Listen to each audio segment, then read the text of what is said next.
Om Shri Ganeshaya Namaha. Om Shri Saraswatyai Namaha. Om Shri Gurubhyo Namaha. Samasta Jana Kalyane Niratam Karunamayam Namami Chinmayam Devam Sadgurum Brahmavidvaram Sadgurum Brahmavidvaram Yo antah pravishya mama vachamimam prasuptam sanjeevayatyakhila shakti dharasvadhamna amnyanshah hastacharana shravanatvagadin प्राणान्नमो भगवते पुरुषाय तुभ्यम् प्राणान्नमो भगवते पुरुषाय तुभ्यम् समचरण सरोजम् सान्द्रनीलाम्बुदाभम् जघननिहितपाणिम् मण्डनम् मण्डनानाम् तरुणतुलसीमाला कन्धरम् कञ्जनेत्रम् सदयधवलहासम् विठ्ठलम् चिन्तयामि Vitthalam Chintayami.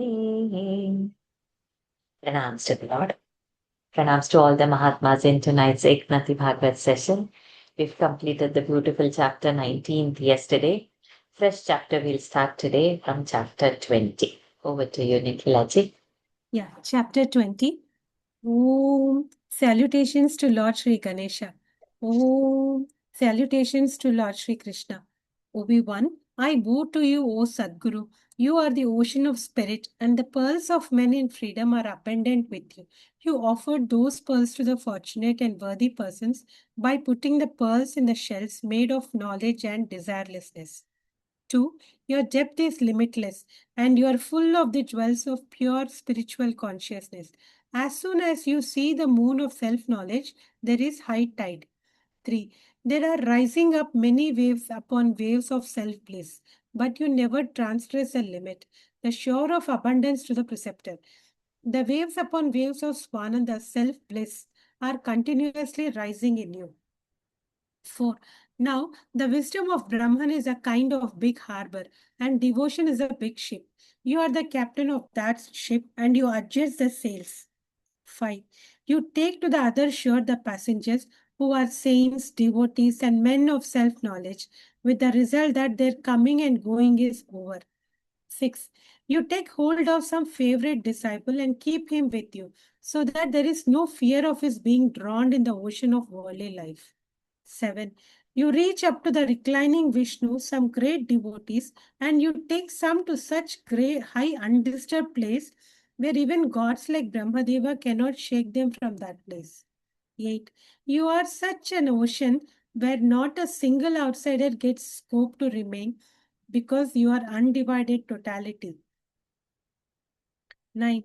When this ocean expands greatly at the time of final deluge, the whole world is drowned together with its name. This ocean goes beyond Vaikuntha and Kailasha, and everywhere there is only this ocean. 10. In this ocean, Eknath lost his identity as one person, but as soon as he fell in that ocean, Janardana, the Guru accepted him. 11. It is this Janardana who wrote this commentary on 11th Skanda, and inserting the name of Eknath as a poet, he made people listen to this great poetry. 12. Janardana likes oneness, and as I met him and my name is one or Eka, he was united with me in that oneness and gave me the enjoyment of the self. 13. He tells the stories of this joy and he himself becomes a listener also, and then becomes happy by considering the exact meaning of the story. 14. Thus Janardana elucidated this 11th volume. This is not a vain talk of mine. Only those who are wise will understand this. 15. Now let us see what we have read up to now. At the end of 19th chapter, the Lord told his opinion about not looking for defects. 16. He said that it is itself a default to be critical about the good and bad qualities of others, and it is itself a virtue to be oblivious to the faults. 17. Listening to this statement, Uddhava was surprised. He said, do you mean to say that people have of their own accord started to consider what is wrong and what is right? 18. It is you yourself who has in the Vedas described the defects and the correctness of actions. How can people disregard the rules given by you in the scriptures? 19. When we consider the rules regarding what is wrong and what is right, we find that it originates in the Vedas. Then why the Lord says that one should not consider defects, etc.? Uddhava is asking this question. 20. In the chapter 20th, the Lord will tell the responsibilities of the followers of devotion, knowledge, and karma in order to clarify the whole matter of correctness or incorrectness of every action. 21. Uddhava said, O Lord, we are following the rules laid down by you in the Vedas, in which you have discussed the nature of mistakes in the actions, etc. 22. The Vedas of which you are the originator have laid down clearly what is to be done and what is not right to do. I will clarify for you what I understand about those rules in the Vedas. Uddhav उवाच विधिश्च प्रतिषेधश्च निगमो ह्रीश्वरस्य ते अवेक्षतेरविन्दाक्ष गुणं दोषं च कर्मणाम्. Meaning of the verse, Uddhava said, Your Veda, O lotus-eyed God, gives the defects and the merits of actions and sanctions or prohibitions thereof. 23. Uddhava said, O lotus-eyed Sri Krishna, it is your own Veda which shows the defects and merits of actions and prohibits or allows them. 24. O the reservoir of grace, the intellect of your Veda is caught in the thought of what is to be done or not to be done. वर्णाश्रमविकल्पं च प्रतिलोमानुलोमजं द्रव्यदेशवयः कालात् स्वर्गं नरकमेव च. Meaning of the verse, the Veda further notes the distinctions of the Varnas and Ashramas, the merits and demerits of those born of regular course and irregular course, the substance, place, age, and the time proper and improper for a yajna, as well as the existence of heaven and hell. 25. Sir, your own directions in Vedas are nothing but a mine of defects and merits. It has bifurcated the grades of caste and ashramas as the best, the medium, and the lowest. 26. It has indicated what is pure material and what is impure. It has declared sacred places and otherwise. It has also dictated the proper time and the improper time. 27. In the childhood, the mind is pure. In youth, it has desires. And in old age, the mind becomes unsound. Similarly, your Vedas has created the good and the bad divisions. 28.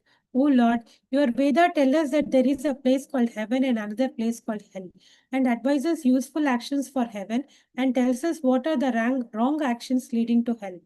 29. Even in the caste system, it has given details of hybrid progeny. 30. If the female belongs to a higher varna and her husband belongs to a lower caste, their progeny is called pratilomaja, contrary to the evolution process. 31. In that category, there are Suta, Vaideha, and Magad. 32. When the female is of lower caste and the husband is of higher caste, their progeny is called Anulomaja, which means that is conducive to the evolution. 33. Among these, there are Abhashata, Murdha, Vasikta, Prarashava, and Satvat. 34. All these divisions and rules about their proper actions and wrong actions are dictated by Vedas only. So, Veda, which originated from you, is a home of right and the wrong concepts and practices. गुणदोष गुणदोषभिदा दृष्टिम् अन्तरेण वचस्तव निःश्रेयसं कथन्द्रेणाम् निषेधविधिलक्षणम्. Meaning of the verse, how can your word Vedas, consisting as it does of injunctions and interdictions, lead to final bliss without taking into consideration the distinction of good and bad actions? 35. These divisions of good and bad actions create friction and enmity, but unfortunately, your Veda is the cause of that. 36. The dictates of Veda have created a great system of dividing the good and bad. So I ask, how can following Vedas ever liberate the seeker? 37. Now you are verbally telling me personally that one should not bother about the defects and the merits in others. But your own Vedas are, according to you, the ideal standards for performance of duties. Thus, if there are standards, we have to find out, look for and discuss in detail the defects or otherwise in every aspect of our life. 38. So one get confused on both sides. One does not know whether we should follow Vedas or not. 39. If I believe in you, I have not to bother. I believe Vedas. I have to examine every action. Both are your statements. 40. Your talk will confuse even the intellectuals of what of ordinary people. 41. If you say that this advice which you are giving now and the statements in the Vedas are equally standard, then why should there be the differences in the particular matter? 42. You say that if actions are not performed according to the directions of Vedas, and if there is no knowledge of the meaning of Vedas, no liberation is possible, and the Vedas must be followed. 43. But I am asking, what is so much difficulty in attaining freedom? If I give up all the actions, freedom will come at my doorstep without so much as entreating it. 44. Now, you may perhaps say that if the meaning of the Vedas is not understood by a man, he is definitely not going to attain freedom, irrespective of whether he performs or does not perform his duties. 45. When one is deluded to see serpent when there is only a rope, the serpent will not be killed by the mantras. It will not be disturbed by the sound of the great war gongs, nor will it move a bit by patting it on its hood. 46. If only one clearly observes it in proper light, the serpent disappears. Similarly, when only one properly understands the meaning of the statement made in the Vedas, the fear of bondage of this worldly life disappears. 47. What is freedom? To get rid of a fear of this worldly life is freedom, and it will not be possible without the understanding of Vedas. 48. Suppose a man gives up his duties without following the proper procedure of renouncing, he will not be able to attain liberation, but he will only be branded of heretic. 49. So, sannyasa should be taken by following the right method of renunciation as laid down in the Vedas. But you will say that then Veda will be meaningless and not applicable. But that is also a wrong observation. 50. Sannyasa is to be taken in order to listen to the advice. The Mahavakya from the Guru's mouth, and even that listening to that advice is regulated by certain procedure, and the whole thing is included in the necessity of understanding the meaning of Vedas. 51. There is a doubt that if yajnas are performed to please the gods and the ancestors, they may give freedom, but no, that is also a part of Veda. 52. Because gods are pleased by the word swaha and the ancestors are pleased by the word swadha. Thus, without following the method given in the Vedas, the gods and the ancestors are not pleased. पितृदेव मनुष्याणां वेदश्चक्षुस्तवेश्वर श्रेयस्त्वनुपलब्धेऽर्थे साध्यसाधनयोरपि. Meaning of the verse, O Lord, Veda is the eye for ancestors, gods, and the men, by which they obtain the insight into the unseen purpose of heavenly bliss, as well as into the aim and the means to attain that aim. 53. It is the Veda which gives us the proper nature of this animate inanimate world, which is anyway a false appearance, and gives us a clear idea about the gods, the human beings, and the ancestors. Not only this, but Vedas have propounded the greatness and the way of their worship. 54. Even then, it is the Veda only that classifies them as the best, the medium, and the lowest, etc. 55. Thus, you yourself have at length described the various divisions and the higher and the lower, as well as the good and the bad among them, and you have certified that freedom can be attained through them. And now, why do you deny all those things? 56. Thus, your contradictory statement themselves create the notion or concepts of something as wrong and something as right, and thus it defeats its own purpose. 57. When this world it itself falls, you have created more confusion by bringing in the concepts of heaven and hell, the freedom and bondage, etc. 58. It is only because of Vedas the innocent human mind is confused and started looking for good and bad. 59. In short, people are deceived by your statements, and this has caused them to suffer in the hell. गुणदोषभिदा दृष्टिः निगमात्तेन हि स्वतः निगमेनापवादश्च भिदाया इतिह भ्रमः. Meaning of the verse, knowledge of the distinction between good and evil is created by your command in the Veda and not by itself. Thus, it is by your word alone that again that distinction is negated. This obviously caused confusion in the mind. Please reconcile. 60. Your Veda created that attitude of finding fault or merit. Otherwise, human mind was not at all conscious of these distinctions. 61. As they are deep rooted in our mind because of our faith in the Vedas, even you now cannot remove them from our minds. 62. It is your great declaration that the statement in the Vedas must be taken as an ideal. So, I cannot accept your present directive that one should not look out for virtues and vices anywhere. 63. What is the cause of originally showing what is right and what is wrong and now cancelling the whole idea? I am confused because that is not clear. 64. So, oh, the kindness personified, please remove this confusion. Upon this, the Lord Sri Krishna answered. 65. He began to explain the establishment of the three yogas and how the Vedas can be understood through them according to the capacity of the seekers. श्रीभगवानुवाच योगास्त्रयो मया प्रोक्ता नृणां श्रेयो विधित्सया ज्ञानं कर्म च भक्तिश्च नोपायोऽन्योऽस्ति कुत्रचित्. Meaning of the verse, the Lord said, I have pronounced three paths of yogas for the welfare of the people. There are path of knowledge, path of action, and path of devotion. There is no way anywhere, no other way anywhere. 66. The Lord said in this his usual deep voice, like the thundering of clouds, without my grace and blessing, nobody can grasp the real meaning of the Vedas. 67. Though some may be very erudite by learning the Vedas and other scriptures, they will not understand the meaning of my Vedas without my kind enlightenment. 68. Though the Brahma recites Vedas by all his four mouths, he also does not know the real hidden meaning of the Vedas. What to say about others? 69. Had Brahma understood the real meaning of Vedas, why could Shankaracharya steal away the Vedas? Had Brahman understood Vedas, sorry, Shankaracharya sorry, sorry. 69. Had Brahma understood the real meaning of it, why could Shankasura steal away the Vedas? Had Brahma understood the Vedas really, he would not have desired for Saraswati.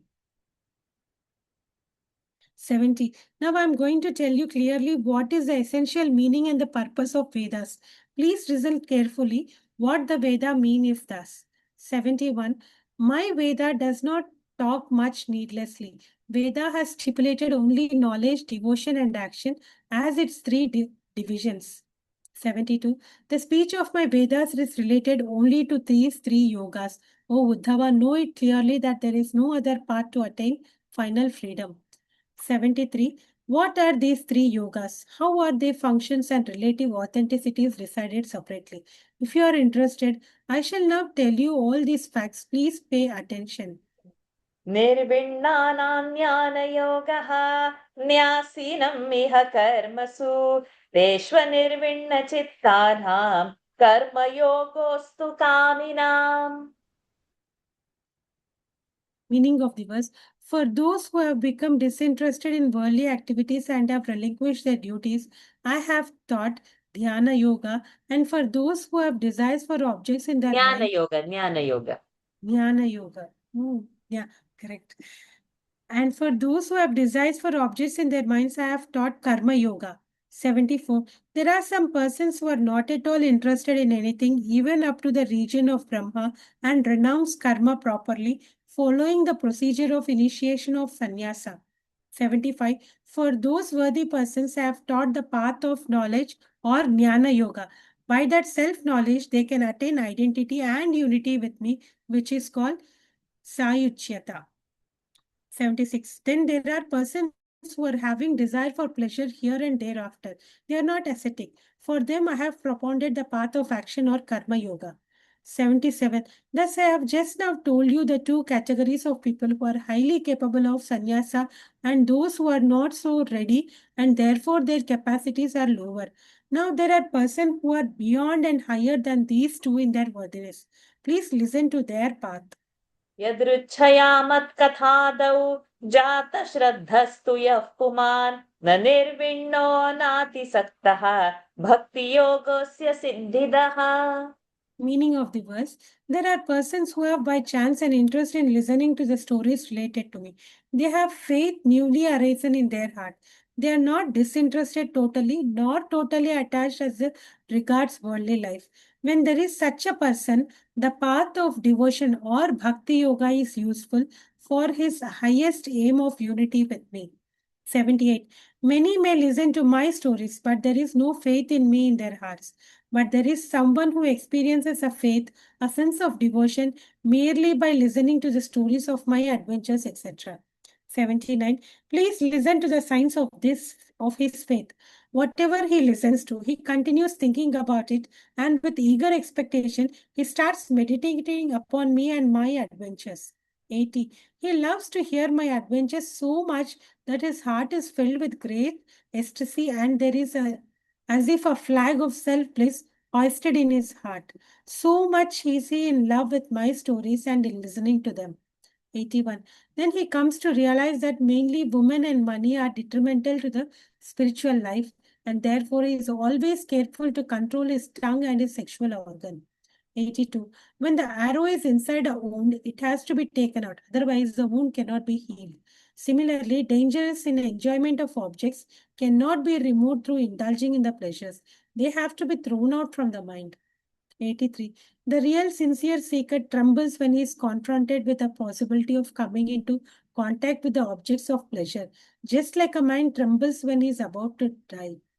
84. So is aware always about the dangers of sensual involvements, but he has not yet determined but he has not yet determination and the strength to be completely free of desire, which has up to now reigned.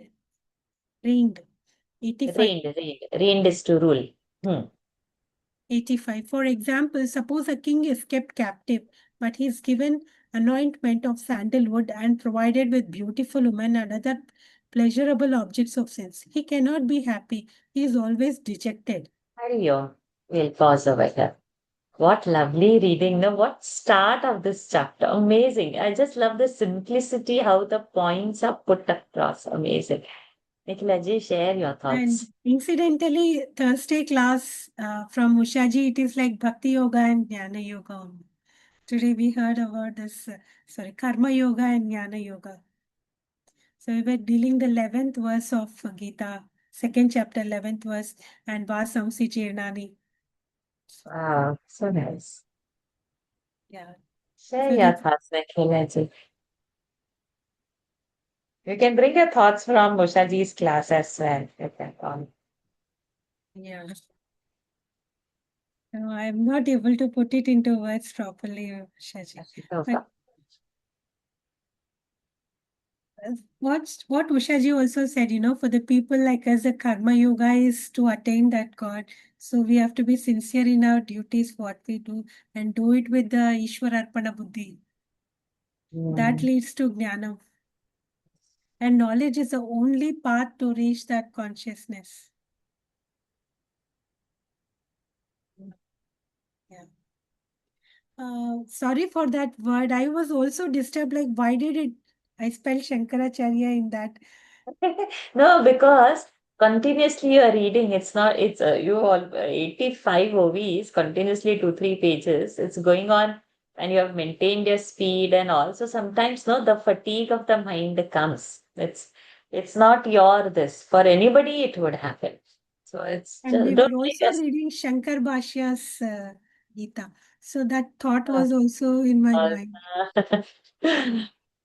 Lovely readings. I just love that comparison of that arrow and the wound, which it's said in 82 OV. What a lovely, I had not come across this kind of an example to make us understand that if a wound has to heal, the arrow has to be removed. So through indulging in pleasures, how we will, not, it can't be removed because you will indulge only more. So this example was so apt. I have not seen this comparison. So I loved that and I marked it. And you have any thoughts to share? Oh, Shashi. Okay. Sorry. So no problem. So all this Vedas and say we have to be proud of our Varnashrama. It is done with a particular mental texture. Then anybody can marry anything. Nowadays the kids talk like that and they don't understand. That it is not against a dharma or anything. It is the genes that needs to be passed correctly for a better progeny. So in those verses, when you read earlier, somewhere in 30, 31, 32, around there, that a higher caste and lower caste marriage, it is not showing a difference or it is not discriminating. Oh, this is like, something is bad and that's why to be avoided. The target was how a better progeny can be done. And that's why that marriage is called pratiloma or anuloma. So it is the evolution of the human being you're bringing into the earth. It has to be higher. The purpose of the human life is to grow higher only. So, for all the sake of convenience, the Varnashrama was established. This first we should get convinced, then we can tell to our children or youngsters. We should be prepared with the answers. So the best example I give is my dog at home. Now he's not there, but it was a Doberman breed, and the cost of him was higher because we had his pedigree. What is a pedigree means? Who were the parents of this dog? And that dog's parents, who were the parents? And who were the parents? And who were the parents? We had about 4 or 5 generations of that dog, which makes the dog as a pure breed and the cost goes higher. And it is with the certificate and it is documented so that it is not a cross breed. So you get a pure breed. And this getting a good pedigree certificate for a pet and is the higher the cost of that pet. So this dog was particularly very sharp and good because his parents and his parents and his parents, those genes were very nice. And he won a lot of prizes in the competition. Shape of the body, brilliance, agility, like this. So what I'm trying to tell over here, I'm talking about my own pet dog, which was there, Doberman, now he's not there. And he participated and his value was higher because his genes was maintained through the correct lineage of Doberman only. There was no cross. Mother, father were all Doberman, and documented.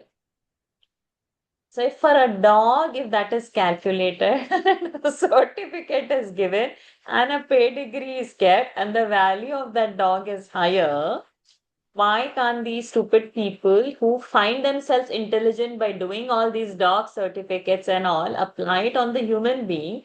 That if you keep your genes clean and marry and do a anuloma wedding and do it, the progeny is evolved.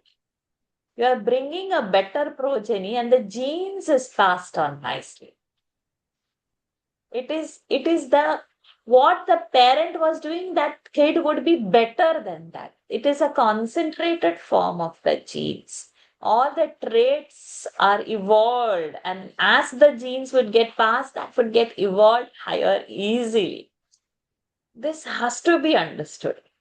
Though I have understood very late in life, but when that conviction comes, the point can be conveyed and passed on to the next generation that our Varnashrama system, if Bhagwan is saying in Gita, Bhagwan is saying in Bhagavata, Eknathi is writing Ovis after Ovis, what is Veda, what is this, what is Varnashrama, and Bhagwan is saying, I have only done the Chatur Varna Maya Srishtam in Gita, he says, how can Bhagwan just do a partiality? So all this political thing, oh, Dalit Vivaha, Dalit is dead, and this and that, it's a real nonsense kind of a talk. We should be able to defend it with scientific, not fight. Scientifically talk. Then it will be conveyed. So first, our conviction has to, and so when we read like this again and again from different sources, it becomes really very beautiful. Oh, it is very difficult to convince this generation kids about all this shit. They don't So, even. unless you are discriminating, they blame you are old. This now we were not like the way play. And this problem comes only with the Hindu kids. Yeah. because of the freedom. All other kids, they follow. Other day, one of my gym mate was going to get married, a Christian family.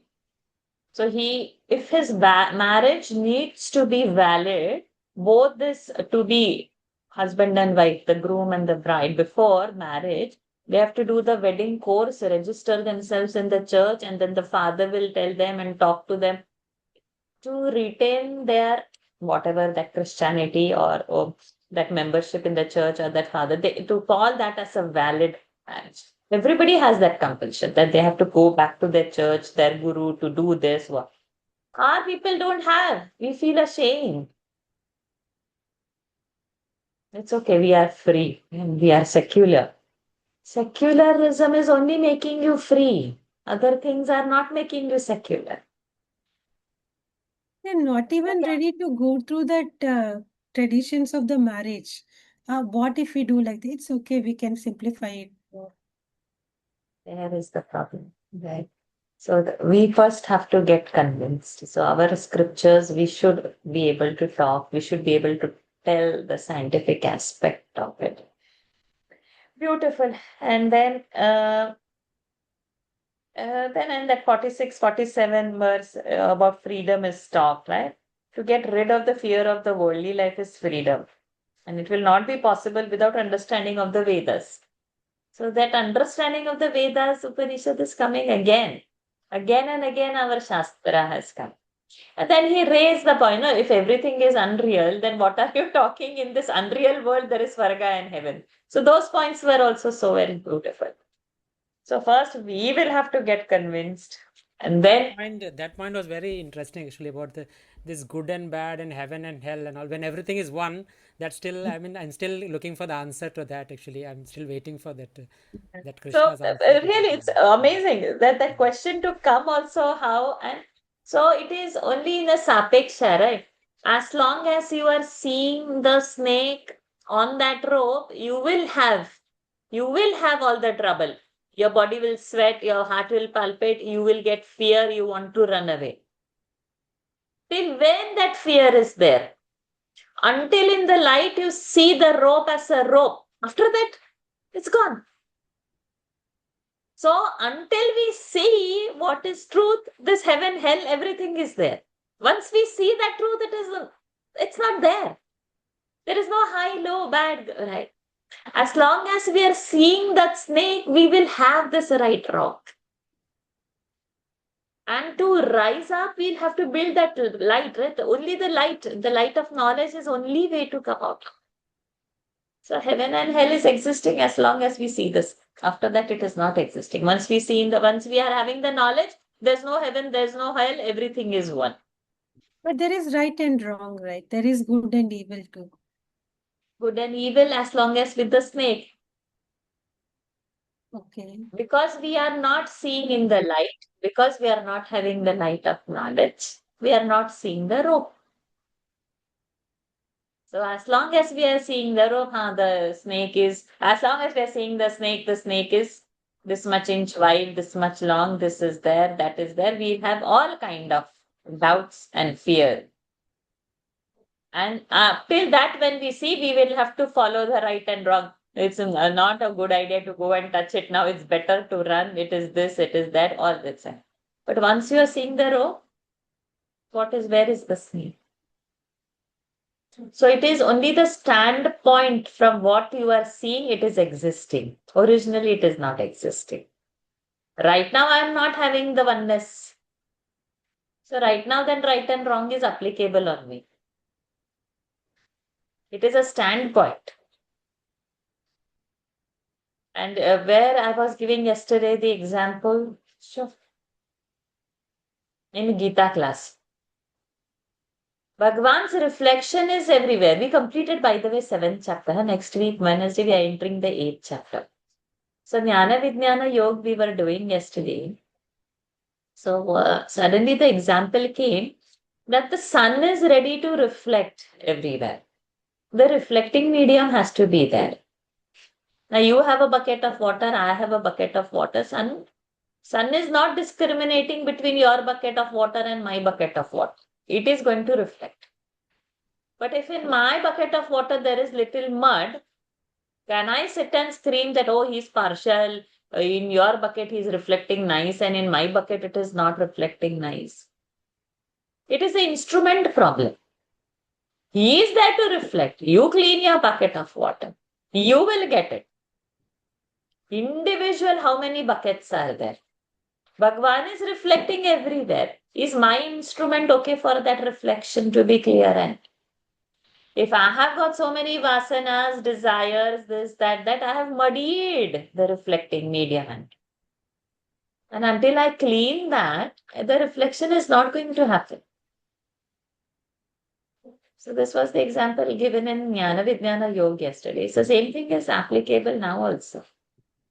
If we have our own dirt collector, unless that is cleared in our own head, where the reflection will come? I'll not see oneness only. No, I'll see through my tainted vision. My instrument is like that.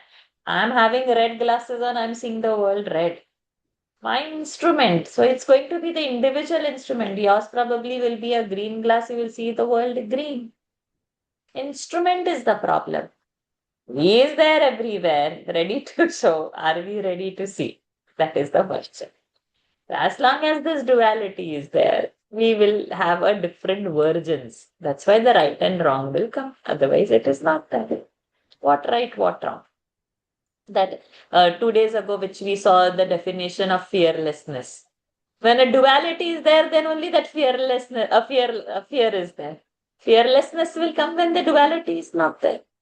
So when there is no duality, then what is right and what is wrong? So only when there are two things, the right and wrong will come, like and dislike will.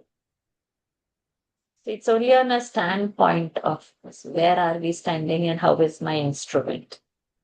So we should sharpen our instrument, hopefully in this birth. Somewhere we should reach ourselves and keep so that if we realize, otherwise our instrument we are carrying, no, next body, whatever we get, we carry that same clarity and these samskaras, what we have read and all, we carry it forward and then continue our journey. What is death? There is no death. Media good thing. So we should have that confidence and we should feel cheerful about that little achievements we do, little joy, and we expand ourselves, little expand without getting disturbed in the duality of the world. Good. Any more thoughts? Anybody has to say anything? Yeah, in our class, the first teaching started that individual is not the physical body, and come what may, we shouldn't grieve because we have to see that oneness. That's what are the main points in Mushaji's class today. So beautiful. Good. So let's end today's session and then we meet on Monday. Om Purnamadah Purnamidam Purnat Purnamudachyate Purnasya Purnamadaya Purnamevavasishyate. Om Shanti Shanti Shanti. Hari Om Shri Gurubhyo Namaha. Hari Om Shri Krishnarpanamastu. Hari Om everyone. Thank you for joining. Hari Om. Thank you. Hari Om. Hari Om, Worship. Thank you. Thank you. Thank you.